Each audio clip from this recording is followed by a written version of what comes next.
terima kasih dan selamat siang kepada para peserta. Ya, pada siang hari ini saya diminta oleh panitia untuk ikut serta untuk sharing mengenai pemeriksaan hemostasis.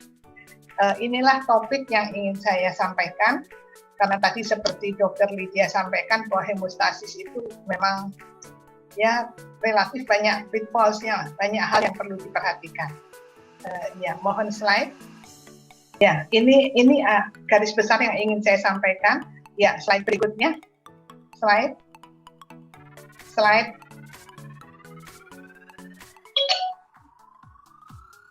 Ya, jadi kita mesti tahu dulu apa yang disebut dengan laboratory error ini ya. Jadi ini adalah menurut definisi menurut ISO 22367, ini adalah kegagalan menyelesaikan suatu rencana atau kita memakai rencana yang salah ya. Dan ini bisa terjadi mulai dari mulai order pemeriksaan sampai melaporkan hasil. Jadi dari keseluruhan laboratory cycle itu bisa terjadi kesalahan. Ya, slide berikutnya.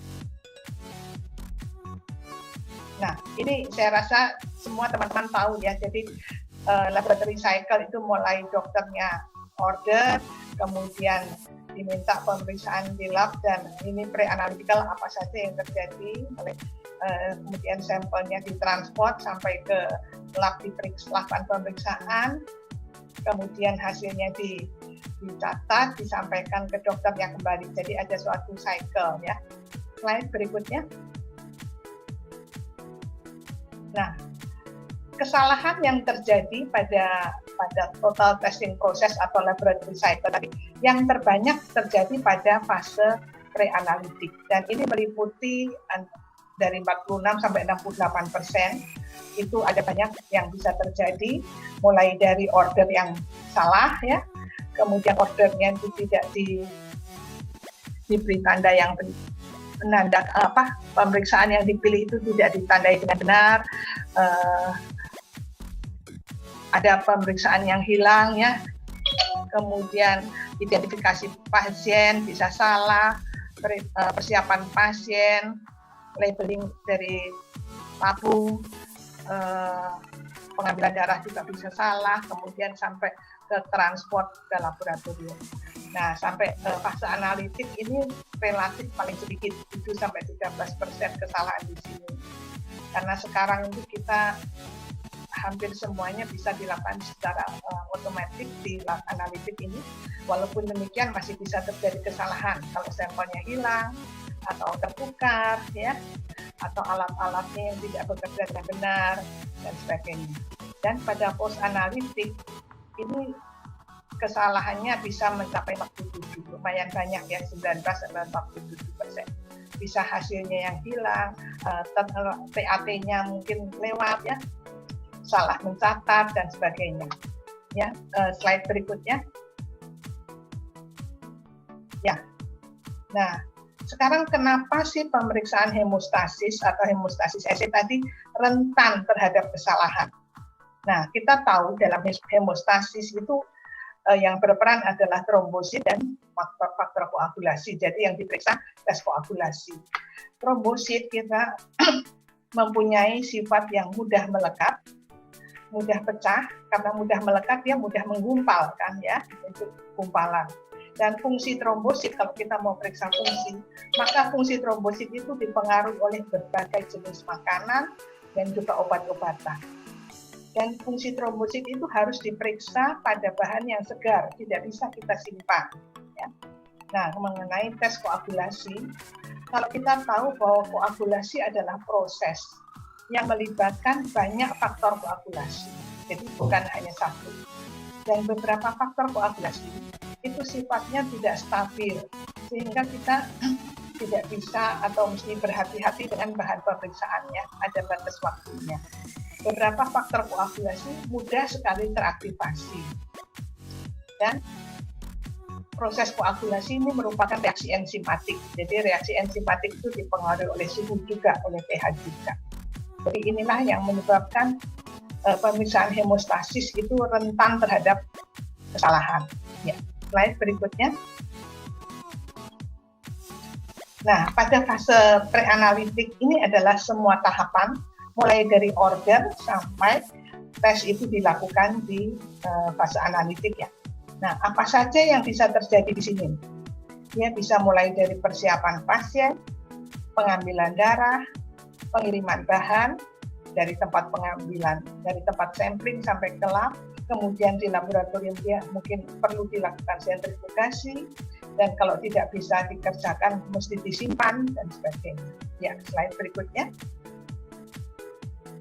Mohon slide. Nah, sekarang persiapan pasien. Orangnya perlu puasa atau tidak untuk tes koagulasi?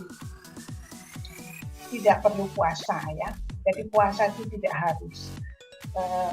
Untuk pemeriksaan agregasi trombosit pun tidak harus puasa. Tetapi tidak boleh makan makanan yang tinggi lemak. Karena kalau kita makan yang tinggi lemak, maka kilomikron akan meningkat dan ini akan menyebabkan kekeruhan. Ya. Jadi baik untuk agregasi trombosit maupun untuk tes koagulasi lain tidak harus puasa. Tetapi ya makannya nggak boleh makan yang banyak dan mengandung lemak. Ya. Slide berikutnya. Slide. Nah, ternyata ada banyak makanan yang bisa mempengaruhi hemostasis. Ini adalah gambar dari berbagai sayuran. Sayuran yang hijau itu banyak mengandung vitamin K. Vitamin K itu kan diperlukan untuk proses karboksilasi. Jadi pada pasien yang mendapat obat vitamin K antagonis atau warfarin, yang biasanya dilakukan pemeriksaan INR. Konsumsi sayuran yang hijau yang banyak ini, dia bisa menyebabkan INR-nya jadi lebih rendah. Karena ini kan kaya vitamin K, sehingga menghambat kerja warfarin tadi. Ya, jadi akan berpengaruh pada INR. Nah, gambar yang lain ini menunjukkan jamur yang hitam, black mushroom. Ini ada ginseng, ada bawang putih. Nah, ini berbagai jenis makanan ini diketahui banyak menghambat fungsi trombosit. Ya. Tetapi tentunya kalau makan dalam jumlah banyak, kalau kita makan hampir selalu makanan kita bumbunya ada bawang putih, itu kalau hanya sedikit tidak apa-apa. Tapi kalau dimakannya dalam jumlah banyak, ini bisa mengganggu fungsi trombosit. Ya, ya slide berikutnya. Nah ini mengenai obat-obat. Obat-obat ini banyak yang mengganggu fungsi agregasi trombosit. Jadi kalau pasien minta pemeriksaan agregasi trombosit, maka semua obat yang diminum dalam minggu terakhir harus dicatat. Ya, jadi ini penting bagi petugas yang ada di depan yang menerima pasien, harus mencatat semua obatnya.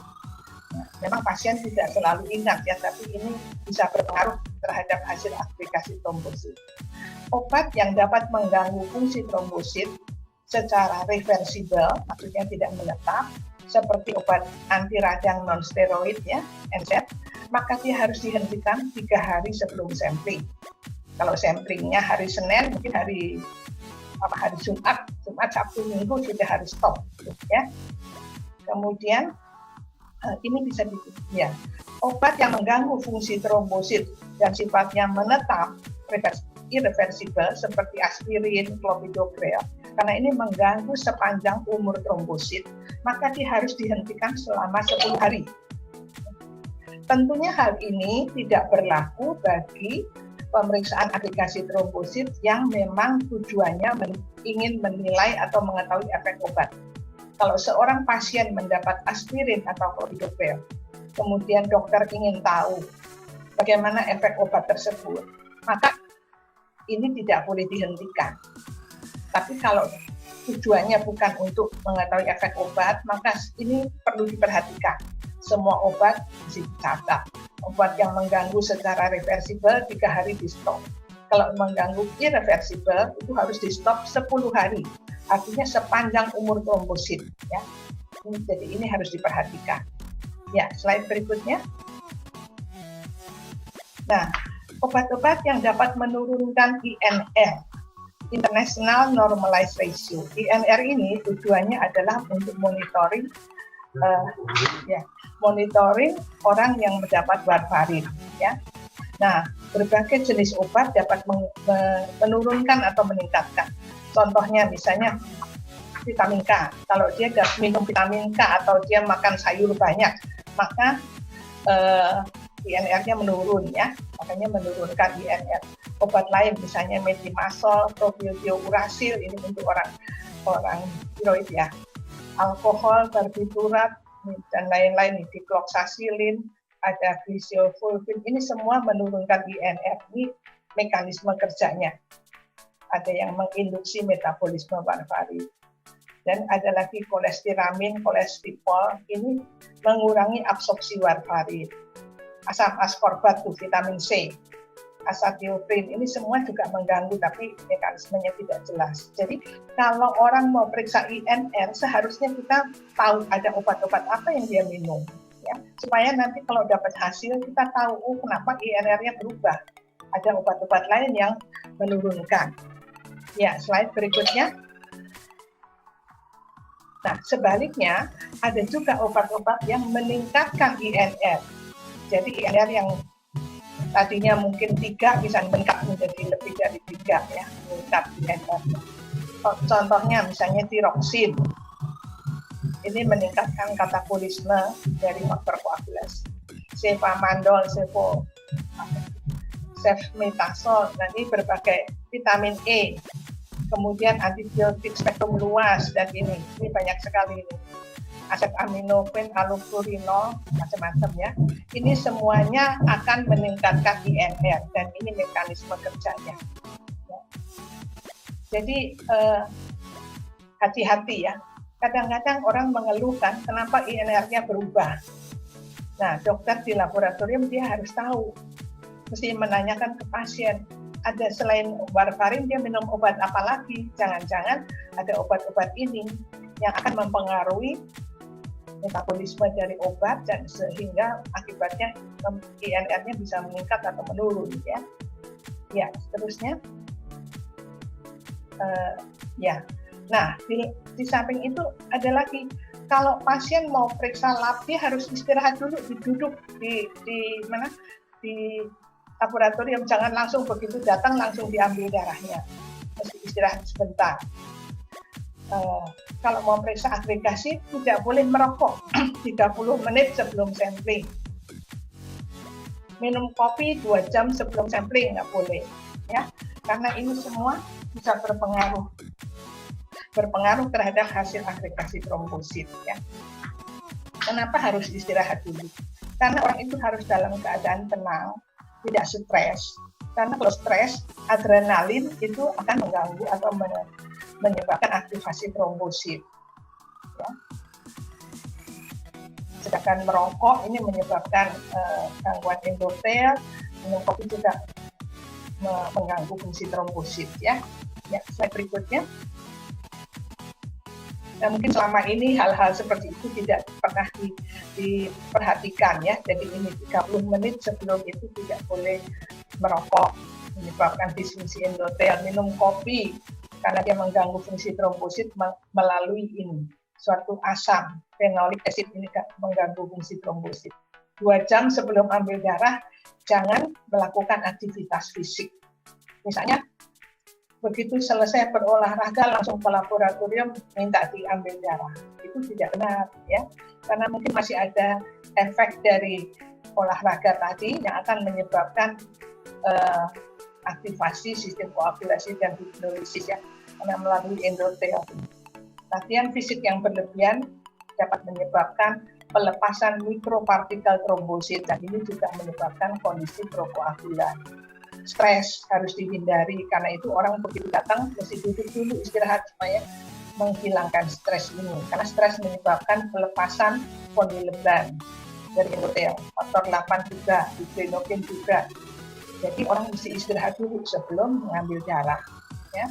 Ya mungkin sekarang kalau saya lihat di lab yang besar mereka harus ngantri, nah waktu juga ngantri kan dia istirahat, nggak bisa langsung diambil darahnya. Ya, slide berikutnya. Nah, pengambilan darah sendiri Untuk tes koagulasi, kita memakai natrium sitrat antikoagulannya. Ini adalah kadarnya dengan kadar 0,109 molar dan perbandingannya adalah 1:9. Sitratnya 1, darahnya 9. Jadi kalau kita ingin mendapat 5 ml darah, maka sitratnya 0,5, darahnya 4,5 ya. Kalau untuk tabung yang kecil mungkin 0,3 tambah 2,7. Nah, namun perbandingan ini tidak mutlak. Pada kondisi di mana hematokritnya sangat tinggi atau sangat rendah, maka ini harus diubah. Ya. Coba slide berikutnya. Nah, ini demikian ya. Ini hanya berlaku 1:9. Ini hanya berlaku kalau hematokrit antara 25 sampai 55. Kalau hematokritnya 20, ya kira-kira artinya 6 ya, 6 lebih, itu dirubah. Mengapa? Karena volume antikoagulannya jadi lebih banyak, darahnya lebih sedikit. Karena dengan hematokrit yang lebih rendah, ini artinya kan plasmanya lebih banyak. Jadi dibutuhkan antikoagulan juga lebih banyak, ya, dibandingkan yang tadi. Nah, kalau sebaliknya, kalau hematokritnya tinggi, hematokrit tinggi kan berarti plasmanya sedikit. Maka kalau kita memakai perbandingan biasa, ini akan kelebihan karena itu akan volume antikoagulannya diturunkan. Makin tinggi, makin rendah. Nah, hal ini bisa terjadi misalnya pada pasien polisitemia ya, khususnya misalnya anak-anak dengan gangguan katup jantung. Nah, seringkali mereka hematokritnya sangat tinggi karena dia mengalami hipoksia. Hipoksia menyebabkan eritropoietin itu meningkat dan menyebabkan eritropoiesis meningkat, polisitemia ya.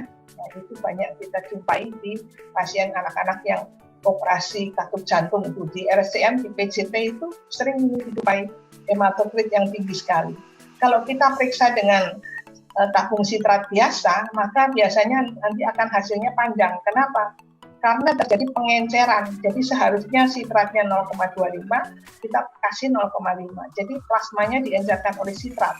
Sehingga hasil tes koagulasi akan panjang karena terjadi dilusi pengenceran. Ya. Slide yang sebelum ini. Kembali slide yang sebelumnya. Ya. Ini tadi mengenai perbandingan sitrat dengan darah ya. Jadi 1:9 tidak mutlak. Pada kondisi tertentu kita harus rubah ya. Nah, pada orang dewasa kita memakai jarum ini, ukuran jarumnya. Tapi kalau anak-anak pasti lebih kecil ya. Orang dewasa tidak boleh pakai jarum yang misalnya ukurannya 23 gauge ya. Karena kalau pakai jarum yang terlalu kecil maka dia mudah mengalami hemolisis. Bendungan dengan torniket paling lama 1 menit, nggak boleh lebih lama dari ini, karena terjadi hemokonsentrasi. Nah, kita bisa memakai semprit plastik, bisa juga pakai vakum atau vakutena. Untuk pemeriksaan agregasi trombosit, sebaiknya 3 ml darah yang pertama keluar itu dibuang. Jadi kita menghindari darah yang sudah tercemar ya. Darah yang pertama kali dihisap itu kemungkinan tercemar tissue factor dan itu bisa menyebabkan terjadinya aktivasi koagulasi, menghasilkan trombin dan itu mempengaruhi agregasi trombosit. Sehingga untuk pemeriksaan agregasi trombosit ini adalah anjuran dari ISPH, rekomendasi ini. Kemudian setelah kita mengambil darah, tabung itu mesti dibolak-balik ya supaya homogen. Jangan sampai sitratnya itu kan di bawah, nanti yang darah di atas nggak ketemu sitrat ya mungkin terjadi pembekuan. Karena itu harus dilakukan homogenisasi. Jangan dikocok terlalu kuat. Kalau dikocok terlalu kuat, ada busa, maka itu malah tidak baik. Bisa terjadi hemolisis dan juga faktor koagulasi bisa rusak. Nah, penampungnya bisa plastik, bisa juga gelas yang dilapisi silikon. Ya, slide berikutnya. Slide. Ini yang tadi. Nah, ini cara lain cara lain untuk menyesuaikan volume. Kalau misalnya antikoagulannya tetap mau 0,5 mili, kita nggak mau rubah, maka darahnya bisa diganti, tergantung nilai hematokrit. Ya, kalau hematokritnya misalnya 70, maka 100 dikurangi 70 berapa? 30. 60 dibagi 30 kan 2, jadi 2 kali 4,5. Jadi volumenya tinggi sekali, volume darahnya ya. Kalau hematokritnya tinggi, maka kalau dengan antikoagulan sekian darahnya mesti lebih banyak ya. Sebenarnya ada banyak rumus, tapi rumus ini relatif lebih mudah ya daripada rumus yang ada di CLSI, itu terlalu ribet gitu. Dan tabel tadi juga memudahkan sekali. Ya, slide berikutnya. Nah, kadang-kadang atau kemungkinan bisa terjadi salah ambil ya. Ini terutama bagi plepotomis ya. Kalau dia memakai tabung yang antikoagulannya EDTA. Apa yang terjadi kalau kita pakai tabung EDTA untuk tes koagulasi? Maka PT dan APTT akan memanjang palsu. Faktor 5 dan 8 rendah palsu. Dan kalau kita melakukan mixing study itulah suatu pemeriksaan yang mencampurkan plasma pasien dengan plasma normal ya, itu menghasilkan inhibitor palsu.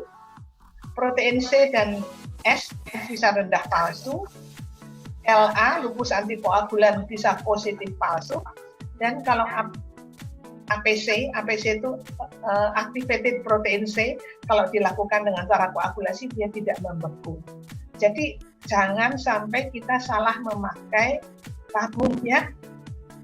Kalau EDTA kan tutupnya warnanya ungu, kalau sitrat warnanya biru kan ya. Jangan sampai salah ini. Ya mungkin kalau orang yang tidak biasa atau yang jarang melakukan pemeriksaan koagulasi bisa salah, tapi inilah yang terjadi. Nah, slide berikutnya. Slide. Nah, kalau pakai heparin gimana? Sebelum ini, yang heparin tadi. Slide ya ini. Kalau pakai heparin, maka PT, APTT, dan trombin-time tidak ada bekuan. Kenapa? Karena heparin ini kan menghambat trombin, menghambat faktor 10A dan sebagainya. Jadi pemeriksaan ini, tes koagulasi semuanya tidak beku, no clot. Ya, faktor 8 dan 9 rendah palsu. Ya, karena kan ini pemeriksaannya juga prinsipnya APTT. Faktor von Willebrand, ristosetin kofaktor, ini menilai fungsi von Willebrand, juga akan rendah palsu. Protein C dan S juga rendah palsu pakai berdasarkan clotting assay.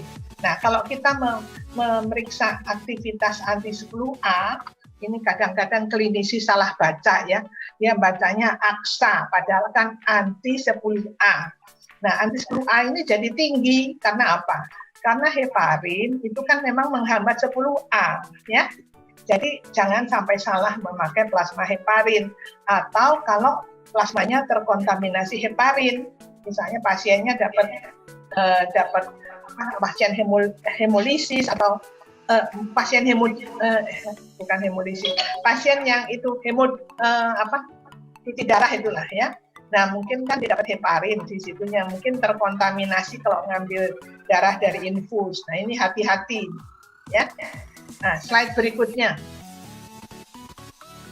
Slide berikutnya. Sekarang kalau kita mau tahu, kita sekarang sudah terima plasma, tapi kita tidak tahu tabung pertamanya itu apa. Tabung primernya itu apakah dia sitrat, apakah EDTA, ataukah dia heparin. Karena mungkin kita hanya menerima sebagai rujukan, cuma dapat plasma. Bagaimana kita membedakan? Plasma sitrat itu kira-kira natriumnya sekian, kalium, kalsium, magnesium ini kira-kira. Tapi kalau plasma EDTA, dia kaliumnya tinggi. Karena apa? Karena kan seringkali EDTA kan ada K2, ada K3. EDTA-nya ini ada kaliumnya gitu. Jadi plasma EDTA itu tinggi kaliumnya. Kalau heparin, plasma heparin maka anti-10A-nya tinggi. Nah, cuman ini susahnya karena tidak semua lab bisa mengerjakan anti-10A ya. Jadi hati-hati untuk laboratorium rujukan yang terima plasma tapi nggak tahu plasma apa. Mungkin yang mudah membedakan EDTA dan CITAT ya, EDTA kaliumnya tinggi.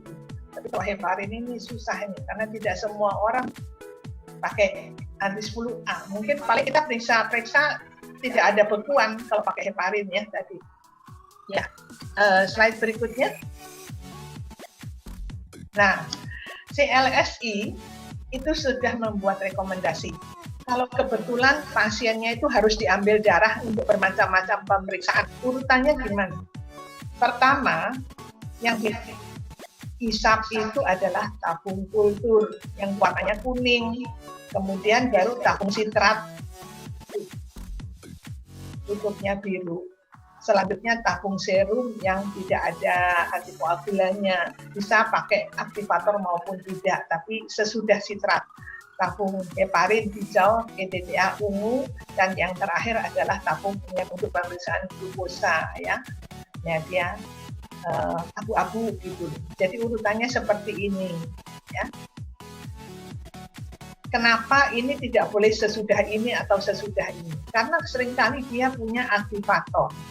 Kalau tabung sitrat itu sesudah tabung serum, maka aktivatornya itu bisa mencemari ini. Jadi jarum yang bekas mengisap tabung untuk ini, ujung jarumnya itu mungkin sudah terkontaminasi dengan aktivator. Dan kemudian kalau dilewatkan ke sini kan dia nanti mudah beku jadinya, padahal kita mengharapkan darahnya dengan sitrat dan tidak mudah beku oleh adanya aktivator. Karena itu urutannya mesti seperti ini ya. Kalau nggak ada kultur ya dia nomor 1 ya. Ya, slide berikutnya. Nah, sekarang kalau udah dapat darah, kita punya whole blood kan, kita mesti kirim ke lab. Kirimnya kapan? Harus dikirim segera dan suhu kamar. Jangan didinginkan ya, suhu kamar. Jadi pengiriman dengan es tidak dianjurkan. Karena bisa terjadi aktivasi dingin terhadap faktor 7 dan itu mempengaruhi prothrombin. Bisa juga kehilangan von Willebrand dan trombositnya rusak. Kalau didinginkan tuh malah rusak ya. Nah, idealnya whole blood itu dikirim dalam 1 jam setelah ambil darah. Kalau kita mau periksa APTT untuk monitoring heparin, maka kita seharusnya yang paling bagus adalah memakai tabung dengan antikoagulan CTAD. Tapi ini tabung ini tidak tersedia, kecuali kita pesan khusus ya ke pabriknya. Jadi dia mempunyai antikoagulan sitrat, theophylline, A-nya adenosin, dan dipiridamol. Ini semuanya akan menghambat aktivasi trombosit. Sehingga kalau trombosit dicegah aktivasinya, maka PF4 tidak keluar dari granula alfa, maka heparin tidak dinetralkan. Tapi kalau kita tidak memakai tabung ini, kemungkinan ini akan terjadi. Aktivasi trombosit melepaskan platelet factor 4 dari granula alfa, dia akan menetralkan heparin. Sehingga monitoring heparin hasilnya tidak benar ya. Jadi kalau kita tidak memakai CTAD, kita mesti periksanya cepat. Tapi kalau pakai CTAD kita bisa sampai 4 jam ya. Jadi ini mencegah aktivasi trombosit. Untuk pemeriksaan menguji fungsi trombosit, maka kita pun tidak boleh mengirim dengan pneumatic tube ya. Ini mohon diperhatikan untuk rumah sakit dan lab-lab yang besar yang memakai pneumatic tube. Kalau ada orang diambil darah untuk agregasi trombosit, jangan dikirim dengan ini. Karena pakai pneumatic tube itu terjadi pengisapan ya, tekanan negatif kuat, maka trombositnya teraktivasi. Jadi ini mohon diperhatikan. Ya, slide berikutnya. Nah ini, kalau kita kirim Kenapa ada suara lagi ya? Bahannya itu dikirim dalam posisi tabung tegak dan tidak boleh pakai pneumatic tube ya untuk aplikasi trombosit. Ya, slide berikut. Nah, sekarang sentrifugasi. Kalau sudah sampai di lab, dilakukan sentrifugasi. Harus dilakukan dalam waktu 1-4 jam setelah sampling. Dan kita memakai rotor yang swing out. Jangan memakai yang fix ya. Fix angle. Jadi tabungnya itu jadi posisinya miring. Kalau swing out ini kan tabungnya bisa bebas bergerak. Jadi pada waktu di centrifuge dia seperti melayang gitu. Kalau swing out, jadi bisa horizontal. Tapi kalau pakai yang fixed angle, dia posisinya miring. Nanti kalau posisi miring, hasilnya itu juga miring, permukaan darah itu tidak horizontal tapi miring. Jadi pada waktu memisahkan plasmanya jadi tidak mudah ya. Nah, tadi itu untuk monitoring heparin, sentrifugasi harus dilakukan dalam waktu 1 jam. Kecuali kalau kita pakai CTAD, tapi ini kan susah, ini mesti pesan khusus ya. Jadi ini terutama di rumah sakit ya. Di rumah sakit kan banyak nih permintaan APTT sebenarnya untuk monitoring heparin. Jangan ditunda ya. Tolong kasih tahu kepada analisnya kalau ada ini jangan ditunda karena nanti PF4 dari trombosit menetralkan heparin ya. Mereka mungkin tidak tahu kenapa tidak boleh ditunda, tapi tolong di SPK-nya yang ada di rumah sakit nih kasih tahu petugasnya supaya sentrifugasi itu langsung ya, jangan ditunda. Untuk mendapatkan PPP kecepatannya sekian selama 15 menit. Kalau PRP 200G 10 menit. Nah, untuk lupus antikoagulan mungkin beberapa lab bisa mengerjakan. Dia memerlukan double centrifugation 2 kali. Pertama sekian, dipisahkan plasmanya. Plasma itu disentrifuge lagi sekian, jadi 2 kali. Tujuannya supaya betul-betul kita mendapatkan platelet free plasma yang bebas trombosit. Karena adanya trombosit itu akan mengganggu dan menyebabkan negatif ya. Kan dia menyediakan fosfolipid ya trombosit itu. Ya, slide berikutnya. Slide. Nah, kalau kita dikasih tadi 1500G, itu sebenarnya berapa RPM? Memang sekarang ada centrifuge yang langsung G menjadi RPM, tapi kalau tidak, dengan nomogram ini kita bisa menghitung ya. Ini di sini G, misalnya G-nya berapa? 1000 atau 1500, berapa nih saya nggak. Nah, G-nya di sini dihubungkan dengan jari-jari. R jari-jarinya bisa sentimeter, bisa inci, yang sebelah sini sentimeter. Jari-jari dari sentrifuge berapa? Misalnya 20 dihubungkan dengan G-nya berapa. Nah, terus ini akan memotong garis di RPM. Nanti ketemu sekian G, ketemu berapa RPM, ya. Mungkin sekarang banyak sentrifuge yang sudah mengkonversi G menjadi RPM. Bagi yang belum, begini caranya. Ya, slide berikutnya. Nah, sekarang penyebab kesalahan. Apa saja sih kesalahan yang paling sering terjadi di lab? Nomor 1 adalah hemolisis. 40% itu hemolisis. Kemudian terjadi bekuan clot. Ini karena tidak langsung dihomogenkan ya. Underfilling, ngisinya nggak cukup. Seharusnya ada tandanya berapa, tapi tidak cukup sehingga darahnya kurang. Ya. Kontaminasi infus, nih kalau di rumah sakit ya, ada infus, dia nggak ngambil di tempat lain, tempat infus di kontak. Nah, kemudian lipemik dan hiperik ini sangat jarang, masing-masing cuma 1% ya. Yang paling sering adalah hemolisis. Ya, seterusnya, slide berikutnya. Ini gambar ini menunjukkan tentang kurva absorpsi ya. Kalau yang hemoglobin tuh yang ini hemoglobin, yang ini lipid ya, turbidity itu berarti triglycerid. Terus yang satu lagi ini adalah untuk bilirubin. Ini mau menunjukkan bahwa kalau kita memeriksa koagulasi, kita mesti memilih panjang gelombangnya yang benar supaya tidak terinterferensi, tidak terganggu oleh ketiga penyebab ini, hemolisis, ikterik, dan lipemik. Ya, slide berikutnya. Slide berikutnya. Nah, kalau terjadi hemolisis Hemolisis itu sebenarnya bisa in vivo, memang penyakitnya yang bikin ya, anemia hemolitik gitu, terjadi hemolisis apalagi kalau intravaskuler ya, jadi plasmanya merah, atau in vitro, ini terjadinya karena ya mungkin jarumnya terlalu kecil, mengocok terlalu kuat, maka kedua hal ini bisa menimbulkan interferensi. Ini tidak bisa diatasi karena ini memang sakitnya, kalau ini kita bisa cegah. Interferensi itu bisa secara analitik, karena warna merah tadi mengganggu baseline, serapan baseline-nya sudah merah ya. Nah, bisa juga biologis. Biologis ini antara lain penyebabnya membran eritrosit, sitoplasma baik dari leukosit maupun eritrosit. Dan efeknya yang biologis ini yang lebih bermakna. Kalau ini negligible, dapat diabaikan. Kalau yang biologis itu berpengaruh pada mekanik maupun optik. Jadi mekanik pun kena ya, jangan bilang mekanik itu bebas hemolisis. Bisa kena akibatnya karena ini interferensi biologis ya. Coba sekarang kita lihat slide berikutnya. Slide. Nah, ini eritrosit. Kalau eritrosit hemolisis yang keluar itu HB. HB itu merah.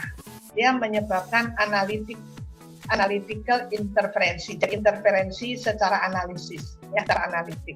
Tapi dia juga ada fosfolipid membran eri kan fosfolipid bilayer. Kemudian pada waktu hemolisis bukan hanya eri saja, leukosit, trombosit juga.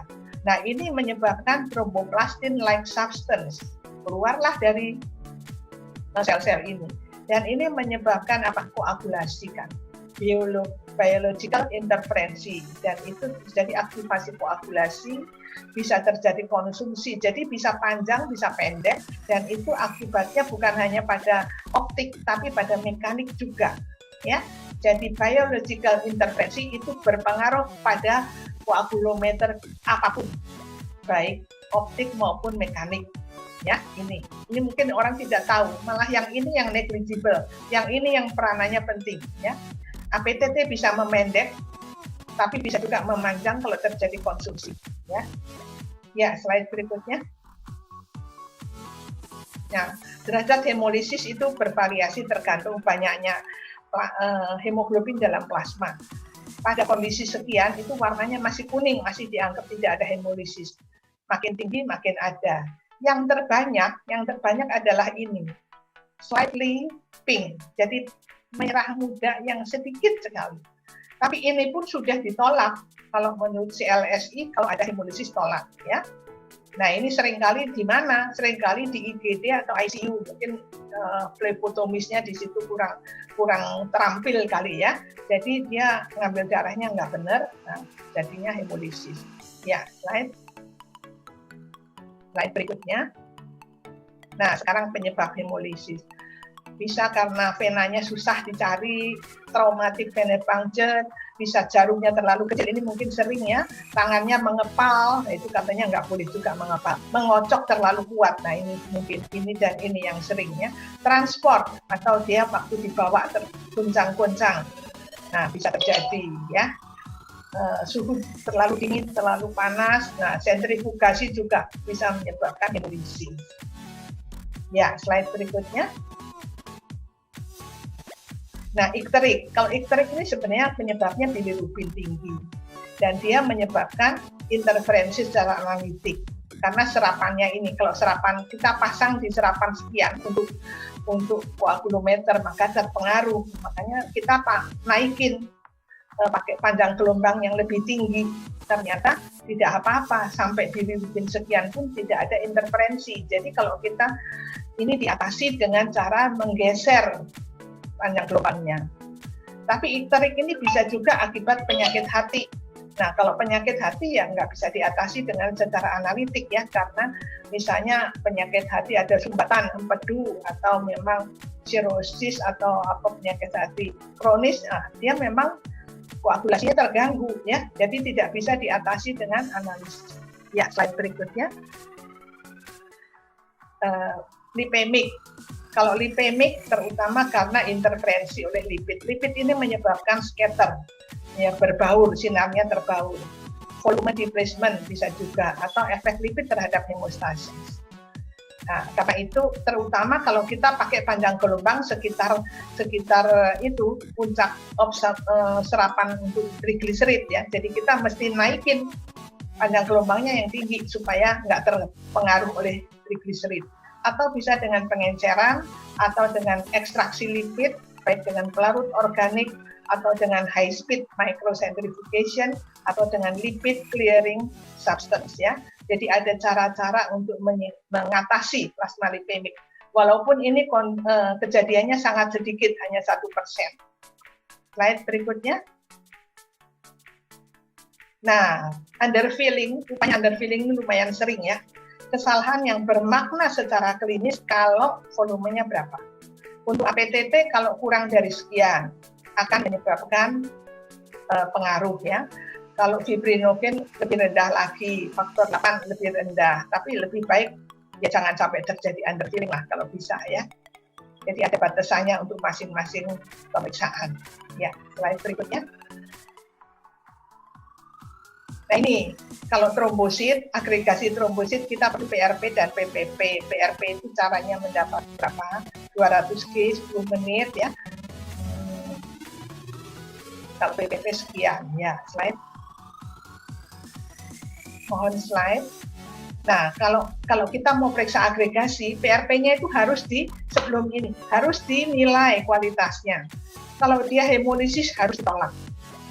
Kalau lipemik maka ini harus dicantumkan pada hasil. Karena itu kita bilang puasa, walaupun tadi bilang tidak usah puasa, tapi jangan makan banyak lah supaya nggak lipemik.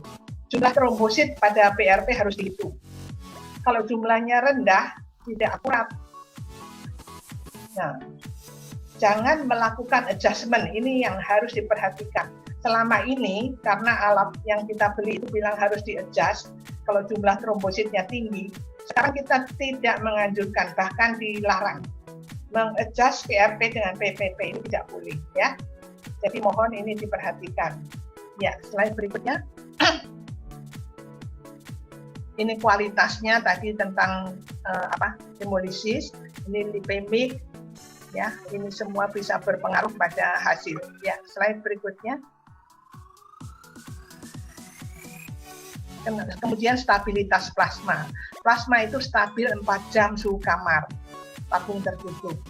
Kalau kita simpan pada suhu yang rendah, ini masih yang 3 bulan. Saya rasa ini ada literatur yang bilang 3 bulan, ada yang bilang hanya 2 minggu.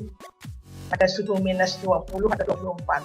Kalau 6 bulan, kalau suhunya sangat rendah. Ya.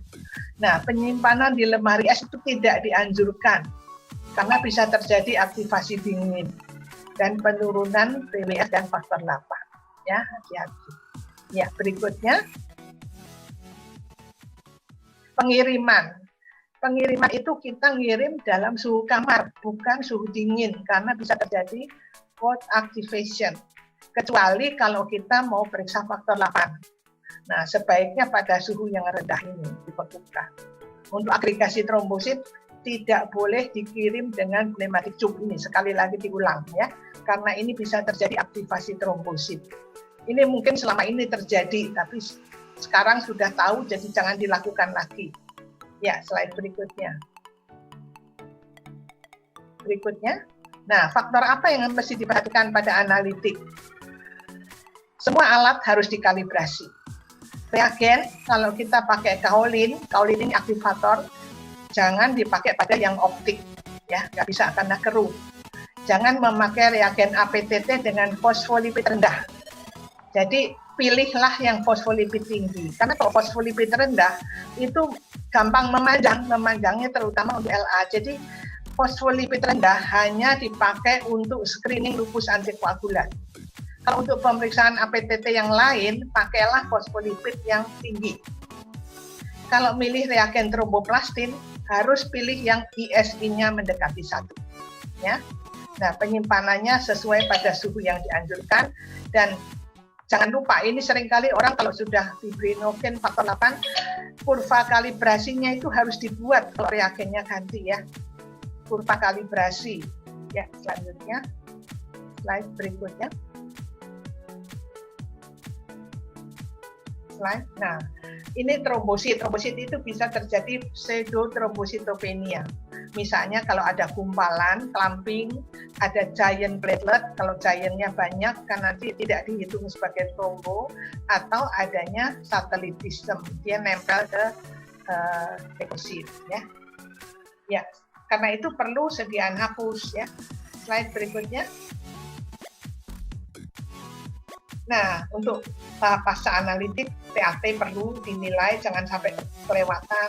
Nilai kritis ini mesti ditentukan bersama-sama klinikus ya.